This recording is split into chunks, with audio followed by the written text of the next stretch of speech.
The Lowline cow came from Australia. It was the result of the Australian government gathering together genetics from around the world, Scotland, Canada, New Zealand, and its own homebred genetics, and putting them all into a research station at Trangie in New South Wales.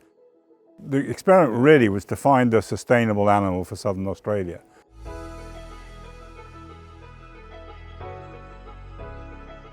One of the features that came out of the work was that this animal had a smaller skeletal mass, retained the Aberdeen Angus carcass quality in its conformation, and would finish on forages. The fact also was that it had a higher lean meat yield as a result of having a smaller skeletal mass. We realised that we could stock this animal on an acre at a higher rate. Current stocking rate here is about 2.7 cow and calf at foot the acre. So the small animal appealed to us, partly because it was more manageable. They're not domineering compared to a large continental cow that's twice the size. We weren't really kitted up for big herds of large animals.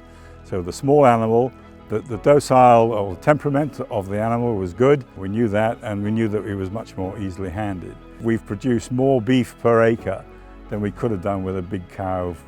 We have the largest herd of lowlines in Europe. We've built that herd up now to 100 pure lowline, and we represent therefore a pool of knowledge, and not only that but genetics, because everybody else has got very small numbers of animals, 2s and 3s in the main.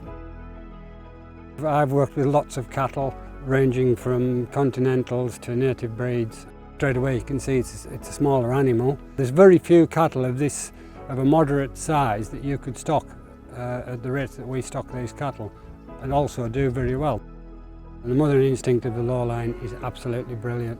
The cows are there, they like to know what's going on, but there's never any signs of aggression whatsoever. We go around the show circuit every year, but just to get exposure. Also, we have an open day here every year where we get quite a few people come, and we actually bring cattle inside and tie them, and people can go and feel them and just mingle in among the animals. And also they can see the temperament of the animal. But on average here, our bulls will weigh around about, in working condition, about 520 kilo. Bulls out of work, we've had them up to about 680 kilo. Females put to the bull for the first time, our target weight is 240 kilos, which is around about 14 months.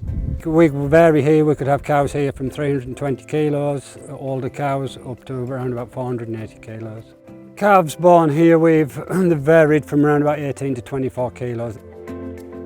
We finish our steers on grass where possible. Obviously, if we're killing in the winter months, we will finish them off with a bit of barley. We need that fat coverage to be able to hang them for 28 days. Target weight is 450 kilos.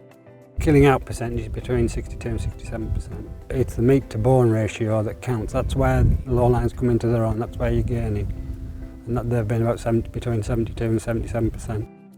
The gestation period of the lowline, again, can vary, but on average here we are 10 days short of a normal breeding cow, which is 281, 284 days. On average here we're about 271 days. Here at Dairy Farm Bands we have an elite health status, which is run by the Premium Cattle Health Scheme at the Scottish Agricultural College in Scotland. We blood test every year for IBR, BVD, lepto, Johne's and Neospora. For prospective buyers, they need to know they're buying healthy cattle. The quality of the beef is excellent. We've had excellent feedback from customers. So the butcher has been very impressed with the carcasses, and we also supply a local restaurant. Feedback from the chef, even with their regular customers, they're able to recognise a difference from previous meat they've had, and the lowline beef is standing out. Once people have come and tried it, we do tend to get them coming back. The lowline's great for that, providing a nice family-sized joint, but you can still get those larger cuts, so it is suitable for all.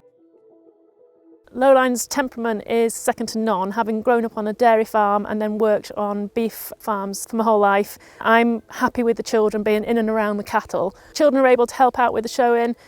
Charlotte, from a young age, has been able to show the calves, and Logan, for the last few years, has been able to handle bulls very easily.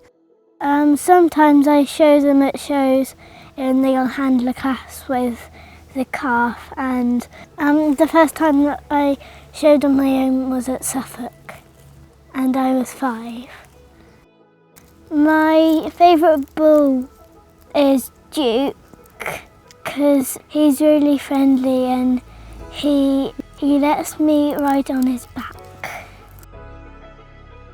I like the Lowlines because they're small and they're easy to handle. They're kind of like calm. They would keep their distance, but they'd not be bothered about us walking around the field. They wouldn't like run away.